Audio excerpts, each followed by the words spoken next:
오후에 증거할 하나님의 말씀의 제목은 도피성, 이런 제목으로 하나님 말씀을 증거하고자 합니다. 도피성이라고 하는 것은 도피를 위해 마련된 성읍, 즉 도피를 위해서, 즉 피난을 위해서 제정된 도시들, 그런 말이죠. 이 도피성 제도를 만드신 목적이 무엇인가, 또 어떤 사람이 이 도피성의 도망에서 생명을 보존할 수 있는가, 이런 것들이 오늘 말씀에 우리가 관심을 가져야 할 부분입니다. 1절로 3절까지는 도피성을 정한 것에 대해서, 그 다음에 4절로 6절까지는 도피성의 법규에 대해서, 그 다음에는 세 번째는 7절로 9절 마지막 절까지는 이 도피성의 이름들에 대해서 한번 살펴보려고 합니다. 우리 가나안 땅 분배 그 사진 똑같은 걸 한번 또 비춰주시면 좀 도움이 될 것 같은데요.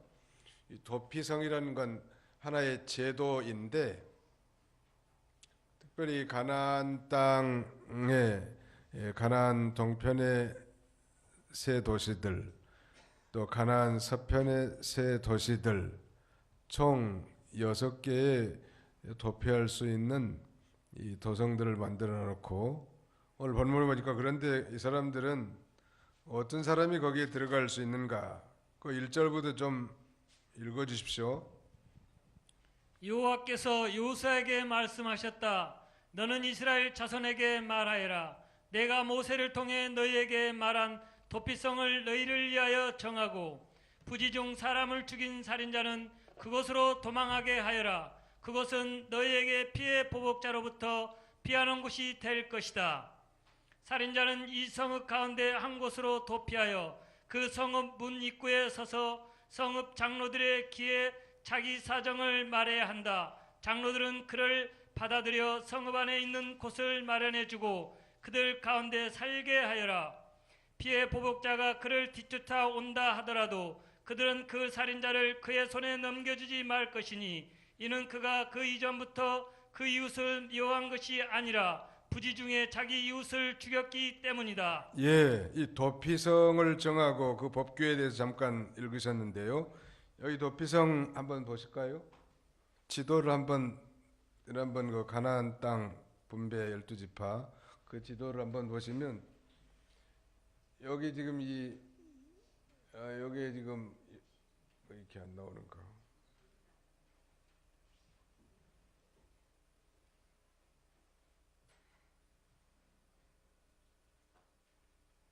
약이 다 된 모양이에요. 폼 좀 재려고 했더니 약이 다 됐어요.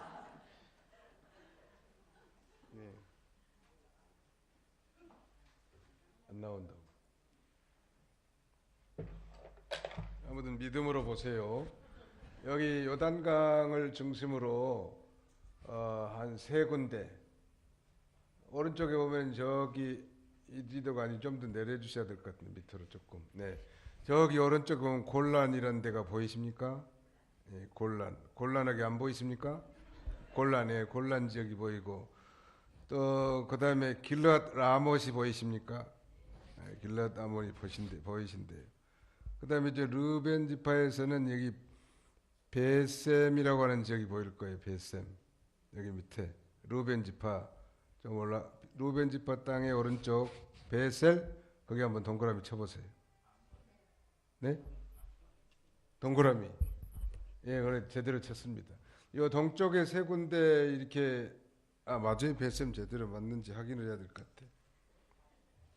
예, 맞아요. 오른쪽, 그 다음에 왼쪽에서는 요단강 건너서는 에셈, 맞아, 아니 에셈이 아니고 게데스가 어디에? 저 꼭대기 있네, 게데스. 예, 거기 무슨 지파죠? 예, 납달리 지파의 게데스. 동그라미 안 되나요? 예, 됐죠. 그 다음에는 세겜은 여기 므낫세 지파에 속한 세겜 가운데쯤 있습니다. 동그라미. 예. 그 다음에 이제 마지막 여기 유다 지파에 있는 헤브론 있죠. 거기도 동그라미 한번 쳐주세요. 이렇게 이 유다 나라 즉 이스라엘 나라가 12지파가 이렇게 땅을 분배를 받는데 동쪽의 세 군데 도시들을 도피성으로 또 서쪽 요단강을 중심으로 서쪽의 세 도시들을 이 특별한 도피성으로 정해놨습니다. 근데 사실 이 땅 전체는 우리나라 경상남북도 땅을 합한 정도밖에는 안 되는 거예요. 이 경상도 땅 정도밖에는 안 되는데, 그러니까 예를 들면은 저기 동쪽 문하세 지파에 뭐 아스타롯에서 부지 중에 살인하는 거예요. 오살할 놈이라고 욕도 하는데, 오살자라는 게 뭐냐면은 의도한 바 없이 살인이 벌어진 거예요. 과실치사라고 하나요? 그러니까 예를 들면 도끼로 나무를 패다가 도끼가 날이 빠져가지고 공중에 휙 나르는데 지나가는 사람 머리통을 쳤어. 그런데 그 자리에서 즉사했어. 그 사람 죽인 건 의도가 있어요? 없어요? 없어요. 이 도끼가 빠져가지고 죽었단 말이에요. 그러니까 아무 원한 관계도 없고 의도하지도 않는 살인을 했는데, 만약에 살인자로 누명을 쓴다면 죽어야 되는데 이때 생명을 보존하기 위한 법을 마련한 거예요. 그래서 만약에 이 아스돌에서 그런 이 잘못해가지고 살인 사건이 났으면 어디로 도망가면 좋겠어요? 어디로 도망가요? 이제 가까운 데로 가장 가까운 데로 도망가면 되는 거예요. 이제 한 번만 더 물어봐야지. 베들레헴에서 잘못하다가 살인죄를 범했어. 그리고 어디로 도망가야 돼요? 헤브론으로 도망가야 되는 거예요. 그래서 비록 살인죄를 잘못 말하자면 오살을 했다 할지라도 내 의도가 전혀 없고 어쩌다가 저쩌다가 이렇게 도끼자루에 도끼날이 빠져가지고 상대방의 이맛박을 쳐서 죽었기 때문에 살인죄를 면제받을 수 있는 방법, 그 제도를 말하자면 마련한 게 바로 도피성 제도인 것입니다. 근데 경상도 땅만한 작은 땅인데도 양쪽의 요단강을 중심으로 세 개씩 6개 도시들을 이 도피성으로 마련해놨기 때문에 어디에 있든지 누구든지 살인 이런 잘못된 죄를 범하고 생명을 유지하기 위해서는 하루 저녁 부지런히 뛰어가면 다 도착할 수 있는 그렇게 위치의 도시에다가 그렇게 도피성 제도를 마련한 것입니다. 이 구약시대 특별히 이스라엘이 그 신정 국가, 즉 하나님이 직접 다스리는 이 국가의 시대에는 소위 동해 보복법이라는 게 있습니다. 좀 어렵습니다만 해를 준 만큼 해를 주는 거예요. 누나를 하나 누가 뽑았다 그러면 자기도 그 자기 누나를 하나를 뽑으면 돼. 손가락 하나를 잘랐다 그럼 자기도 손가락 하나 자르는 거예요. 눈에는 눈, 이에는 이. 이게 바로 소위 동해 보복법이고 이 신정국의 특별한 법인데 오늘날은 그대로 적용되지 않은 거예요. 이건 폐지됐어요. 언제? 예수님이 구속을 성취함으로 이 모든 구약시대의 시민법, 즉 국가법은 폐지가 된 것이고 그 순간 그 신정국가를 유지하기 위한 civil law, 즉 시민법을 제정해 놓은 것입니다. 특별히 재판법 같은 거. 그런데 당시에는 뭐 이 경찰력이 뛰어나가지고 공권력으로 보호받을 수 있는 시대가 아니고 이 동해 보복법이 있으니까 개인 대 개인이 그렇게 처리하도록 법을 정해놨습니다. 그래서 이에는 이, 눈에는 눈, 손가락 하나 잘랐으면 너도 상대방 손가락 하나 자르고 양 한 마리 도적질에 갔으면 양 한 마리로 갚아야 되고. 그런데 문제는 손가락을 하나밖에 안 잘랐는데 상대방이 기분 나빠가지고 서너 개씩을 잘라버리는 거예요. 손가락. 눈을 하나밖에 안 뽑았는데 양눈을 다 뽑아버린다든지. 이런 일들이 비일비재할 수 있잖아요. 그리고 의도하지 않는 살인 사건으로 말미암아 살인자로 누명을 쓴다든지 이런 일이 있었기 때문에 이 도피성 제도를 세워서 여기에 피하는 사람은 생명을 보존할 수 있도록 그렇게 했고, 그 피하는 그 기간 동안에 가령 자기 가족 누가 도끼 자루에 맞아 죽었단 말이에요. 그러면 저 인간이 내 남편을 죽였다고 원한이 맺혀 있을 건데, 이 도피성에 피해 있는 동안 이제 나중에는 이제 이 정식 공개 재판을 받아가지고 무죄 판결을 받게 되면 훈방이, 너는 죄가 없다, 자유다 이렇게 풀어주지만, 죄가 있을 경우는 유죄 판결을 받을 수도 있겠지요. 그런 경우에는 거기에 대한 대가를 당연히 받아야 되고, 그 다음에 부지중이라고 분명히 얘기했습니다. 여기는 그러니까 아무 의도 없이 계획된 바 없는 그런 살인죄를 범했다고 판단이 되면 이제 피해자 가족들도 그 도피성에 숨어 있는 동안에 마음이 좀 누그러지는 거야. 아, 저분이 내 남편을 죽이려고 의도한 게 아니고 어쩌다가 실수로 저렇게 했는데 참 용서하자, 그런 마음이 좀 들 거 아니에요. 그래서 당분간 감정적으로 휘두르면서 또 다른 죄를 양산하지 못하도록 이런 이 도피성 제도를 만들어 놓은 것입니다. 그리고 언제까지 저기 도피성에 숨을 수 있는가, 거기에 대해서는 이제 6절을 우리 다 같이 한번 읽읍시다. 언제까지인지. 6절 시작. 살인자는 회중 앞에 서서 재판을 받을 때까지 또는 그 당시에 대제사장이 죽을 때까지 그 성읍에 살다가 그 후에 자기 집이 있는 성읍, 곧 자기가 도망하여 나온 그 성읍으로 돌아갈 수 있다. 두 가지를 여기 명시해 놨는데요. 첫 번째는 이제 정식으로 공개 재판을 받을 때까지, 즉 그 살인자가 회중 앞에서 정식 재판을 받을 때까지 거기 있고, 두 번째는 당시의 대제사장, 그 도피성의 최고 지도자인 당시의 대제사장이 죽기까지 그 성읍에 살 수 있다고 했습니다. 그 살인자가 이제 회중 앞에 나와서 공개 재판을 받을 텐데 무죄 판결 이후에는 나올 수가 있죠. 대제사장이 너는 자유다, 죄가 없다 이렇게 선포하면 여기서 나와서 다시 자기의 본 성읍으로 돌아갈 수 있는 것입니다.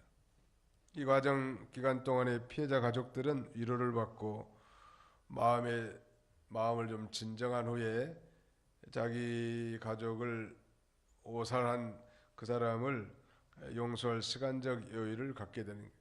되게 분김에 홧김에 죄 짓는다는 말이 있지 않습니까? 당장 내 남편 죽였는데 가서 아주 때려 죽여도 원이 안 풀리지 않겠습니까? 누구나 다 마찬가지겠는데, 그래서 저 성읍에 들어가면 보호를 받게 해놓는 거예요. 그래서 정확한 재판, 이게 오살인가 고살인가, 그러니까 부지중에 살인한 건가 고의적인 살인죄인가, 이걸 판단해 가지고 부지중에 오살한 자에 대해서는 죄를 모면받을 수 있도록 그렇게 해놓은 거예요.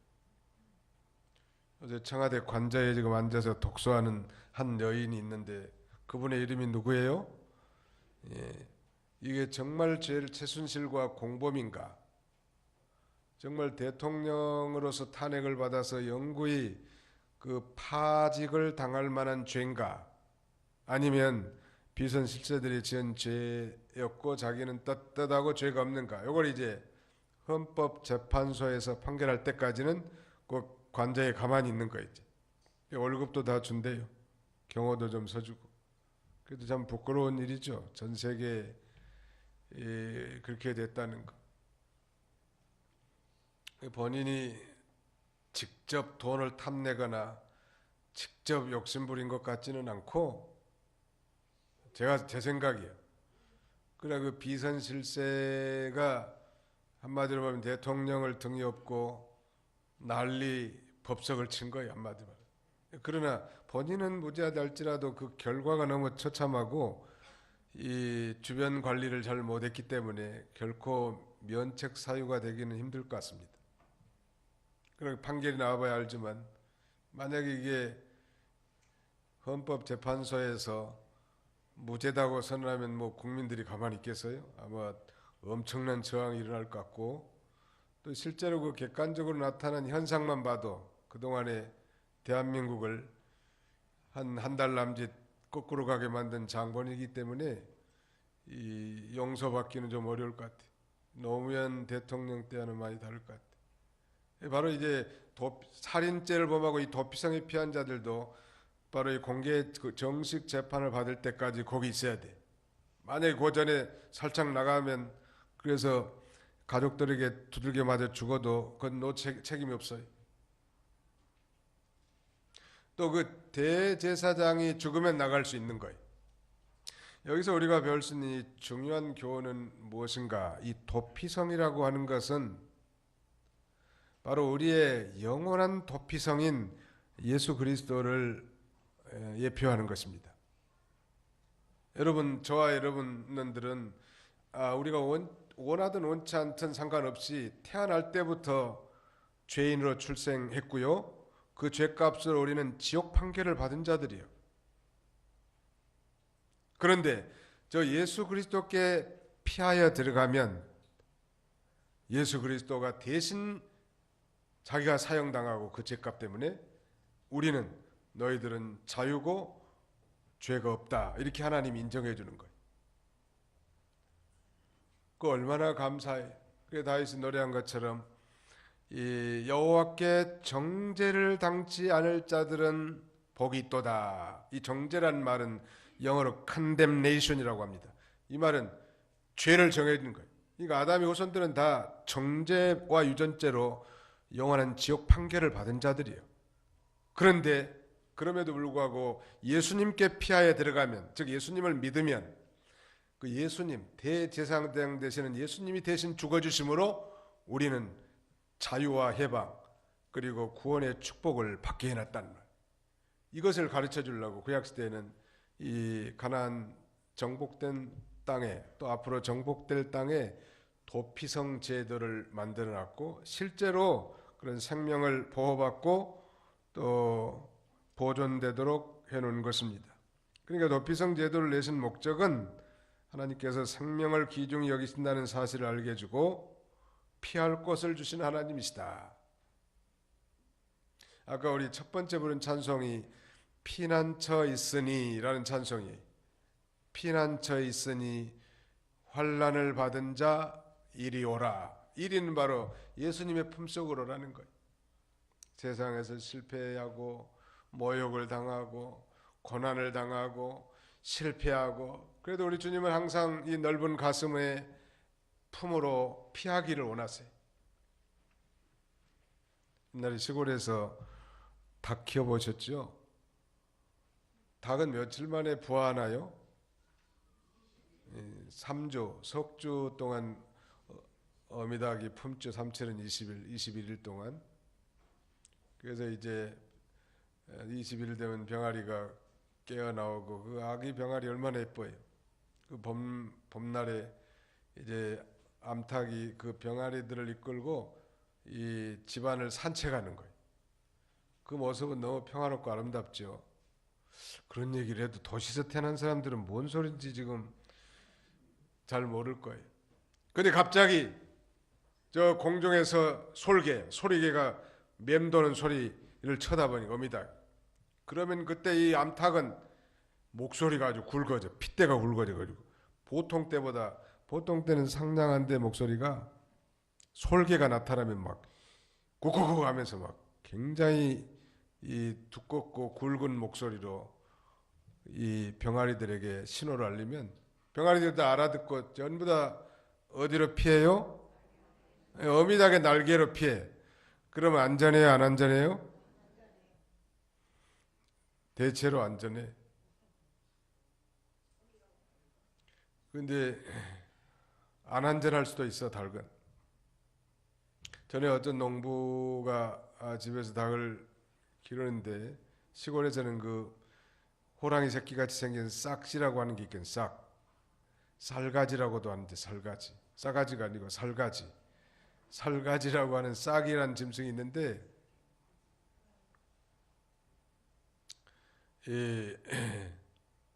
여기 와가지고 저녁에 이제 어미닭 품속에서 편안히 쉬고 있는데 그 어미닭이 와가지고 그 사기 와가지고 어미닭을 물어가지고 그 피를 다 빨아먹은 거예요.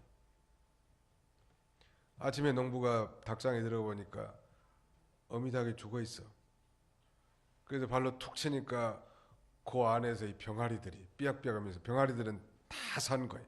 이게 자기 모가지가 잘리고 피를 흘리면서까지 이 병아리들을 보호하는 이 어미닭의 이 보호 본능처럼 바로 예수님께서는 우리를 위해서 피 흘려 주심으로 우리 죄 많은 인생들이여다. 누구 하나 내세울 사람 없어. 그러나 예수님 안에서 하나님께서 너는 죄가 없다. 내 모든 죄를 2000년 전에 다 용서했다. 너는 자유다. 이렇게 선언해 준 거예요. 그래서 바울 사도는 로마서 8장에서 이렇게 말합니다. 누가 우리를 정죄하리요? 의롭다 하신 이는 하나님이시니. 하나님이 여기 계신 예수 믿는 모든 성도들을 정죄하잖아요. 여러분 요한복음 8장에 보면 간음 중에 현장에 잡힌 여인을 향해서 많은 서기관 바리새인들이 돌멩이를 들고 소위 돌 처형을 시키려고 하는 그런 직전에 그들이 예수님에게 묻습니다. 선생님, 이 여자가 간음 중에 현장에 잡혔는데 율법에 하면 간음 중에 현장에 잡히면 돌로 쳐서 죽이라고 했습니다. 선생은 어떻게 하시겠나이까? 정확하게 성경대로 말해줬고 그래야 되는데 예수님 아무 말씀도 안 하시더니 땅바닥에 앉으셔서 땅에다 뭐라고 글씨를 쓰는 거예요. 나는 뭐라고 썼는지는 몰라. 또 뭐라고 썼다고 성경에도 말하지 않고 있어요. 두 번씩 반복하지요. 그리고 한 말씀 하십니다. 예수님께서 너희 중에 누구든지 죄가 없는 자가 돌로 이 여자를 쳐라. 하나씩 하나씩 돌덩어리를 다 던지고 도망가니 한 사람도 자기가 죄 없는 사람이었거든요. 그리고 이제 여자와 예수님과 그 자리에 남아 있습니다. 예수님이 그 여자에게 말하죠. 여자여, 누가 너를 정죄하느뇨? 나도 너를 정죄하지 아니하노니 가서 다시는 죄를 범치 말라. 라고 이렇게 말씀하는 거예요. 이렇게 말할 수 있는 근거는 얼마 안 있으면 자신이 택한 백성들의 모든 죄를 짊어지시고 십자가에 못 박혀 죽으실 것이기 때문에 하나님이신 예수님이 현장에서 간음죄를 진 죄인 여자도 용서해 주는 거예요. 그래서 교회에서는 함부로 정죄하지 말라는 게 그거예요. 우리가 사정을 잘 모릅니다. 되게 좀 안다고 해도 겉으로 나타난 정도 알지 그 사람의 의도나 그 사람의 중심이나 왜 그렇게 했는지 어쩌다가 그런 일을 당했는지 누가 아냔 말이에요. 하나님 외에. 그래서 우리는 절대 하나님 자리에 도적질해서 다른 사람을 판단하거나 정죄하거나 비난하지 마세요. 사정이 있어서 그랬겠구나. 얼마나 힘들었으면 그렇겠는가. 다시는 내가 비판하지 말고 판단하지 말아야지.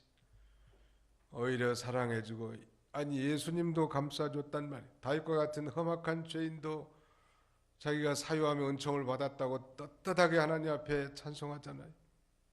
그러나 우리가 그렇다고 해서 사람들 앞에 우리가 교만해서는 안 돼요. 나 용서받았다, 나 죄 없다, 너 죄 있지, 그렇게 하라는 게 아니에요.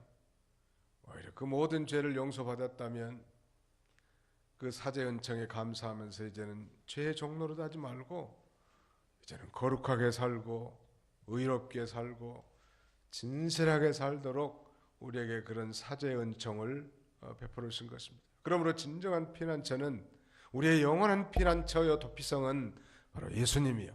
여러분, 어려운 일 당할 때마다 사람 찾아다니고 사람들에게 이 도움을 청하고 그러지 마시고 하나님께 나오세요. 그리고 예수님의 품 안에 들어가십시오. 예수님은 누구나 다 환영해요. 웰컴. 언제나 이 도피성은 언제나 문이 열려 있습니다.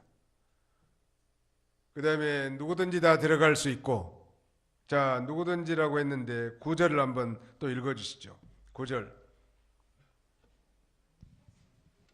이 성읍들은 모든 이스라엘 자손과 그들 중에 거주하고 있는 거류민을 위해 정한 성읍들이니 누구든지 의도하지 않는 실수로 사람을 죽인 자는 그것으로 도망하여 그가 회중 앞에 설 때까지 피해 보복자의 손에 죽지 않게 하기 이함이다. 이스라엘 자손들뿐만 아니라 그들 중에 거주하는 거류민 즉 외국인들도 누구든지 오살자 의도하지 않는 살인 실수로 사람을 죽인 자는 그것으로 도망해서 피할 수 있도록 제도를 마련해놨다는 이게 도피성의 특징은 항상 열려 있는 거예요.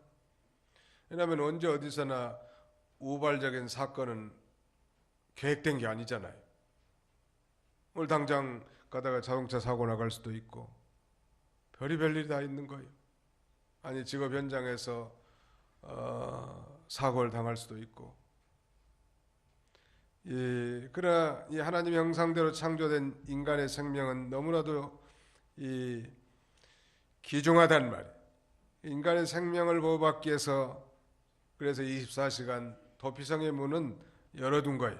그리고 성의 장로에게 사정을 아뢰고 그 안에 머물 수 있게 해놓은 것입니다. 그러므로 우리가 이 땅에서 어떤 고난이나 질병, 고통 당할 때, 죄짐에 눌릴 때, 그 슬픔에 쌓여 있을 때 언제든지 도피성 되시는 예수님 앞에 나와서 모든 걸 아뢰고 부르짖으면 우리의 모든 짐들을 다 맡아주시는 거예요. 수고하고 무거운 짐진 자들아 다 내게로 오라. 내가 너희를 쉬게 하리라. 영접해 준다는. 그 다음에 우리가 지도에서도 살펴본 것처럼 어느 곳에서든지 갈 수 있어요.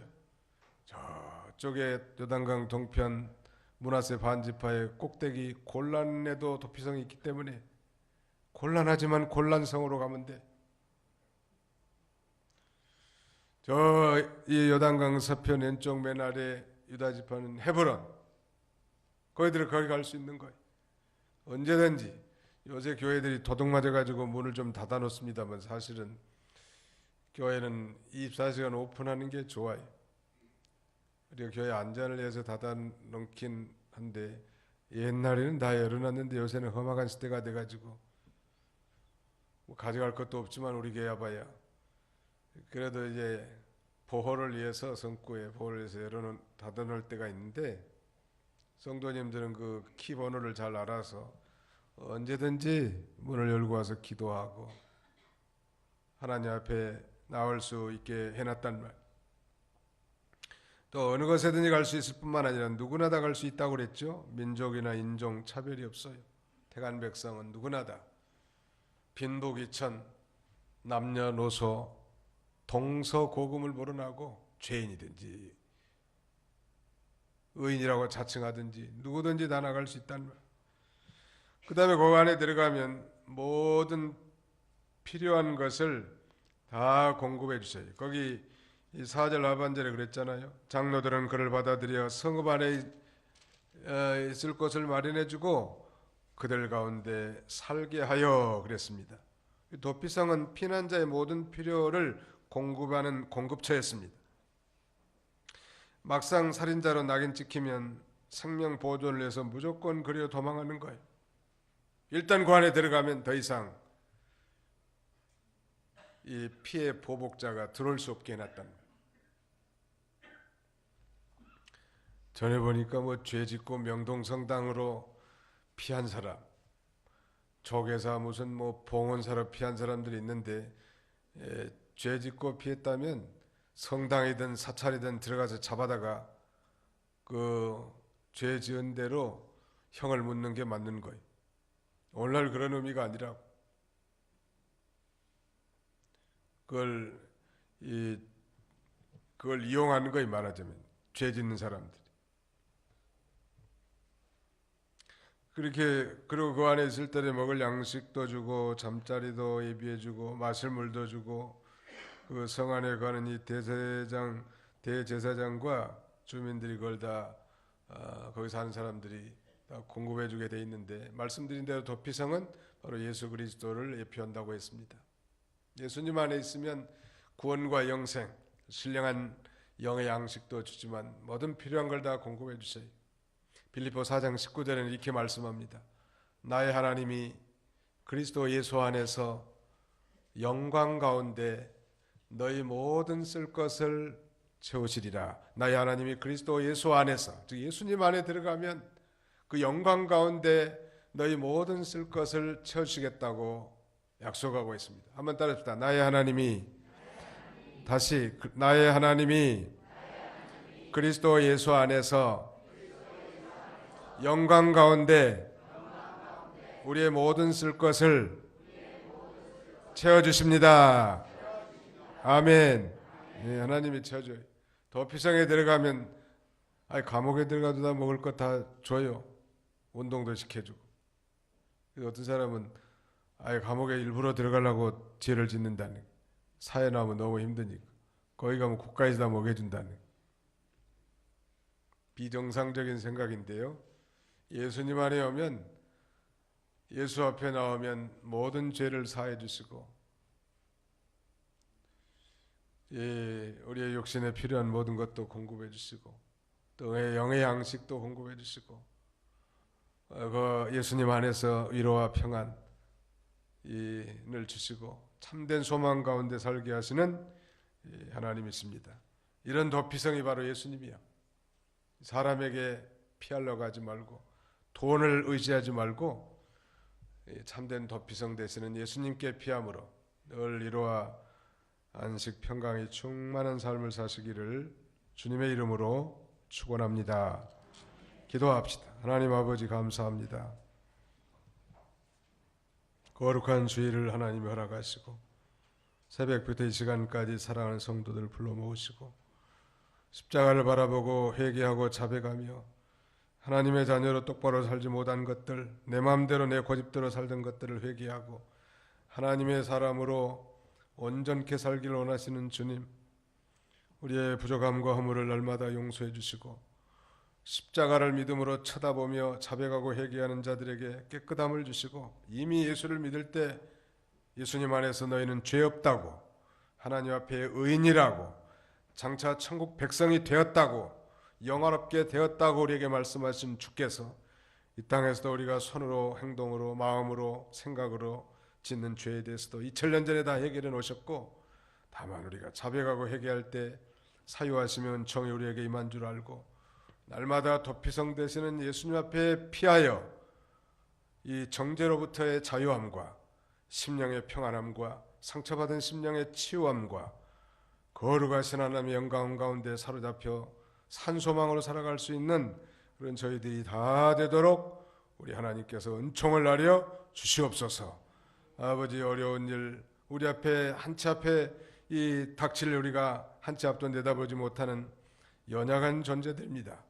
교만하지 않게 해주시고 항상 겸손한 자가 되게 해주시고 늘 그 구원의 은혜에 감사하는 자가 되게 해주시고 우리에게 맡겨진 영인권의 모든 직무에 충성을 다하는 우리 모두가 다 되게 하여 주옵소서. 오늘 이 시대에 우리 도봉교회가 다시 한번 제2의 도약을 꿈꾸고 우리 서울 북부 지역뿐만 아니라 전 세계에 복음을 증거하고 영향력 있는 교회로 우뚝 서도록 우리 모든 이 도봉의 식구들에게 하나님 새로운 소망과 용기를 주시고 동일한 간절함과 사모함을 주셔서 이 일에 이바지할 수 있도록 하나님 도와주시기를 간절히 바라고 원합니다. 다음 주에는 특별히 권사 임직 감사 예배를 드리고자 합니다. 하나님께서 임재해 주시고 하나님 홀로 영광 거둬 주시고 우리 모두는 그 일에 참여함으로 함께 은혜 받고 함께 즐거워하며 함께 격려하며 함께 이 소망을 갖는 복된 시간이 되게 해 주시옵소서. 특별히 이 시간에 간구 없는 것은 육신의 즐거로 고난 중에 있는 형제들이 있습니다. 하나님 생사하복의 주관자가 하나님이시오니 하나님이 전능하신 능력의 오른팔로 하나님께서 터치하셔서 저들을 일으켜 세워주시고 새로운 소망 가운데 하나님을 잘 섬길 수 있도록 인도하여 주시옵소서. 예수님의 이름으로 기도하옵나이다. 아멘.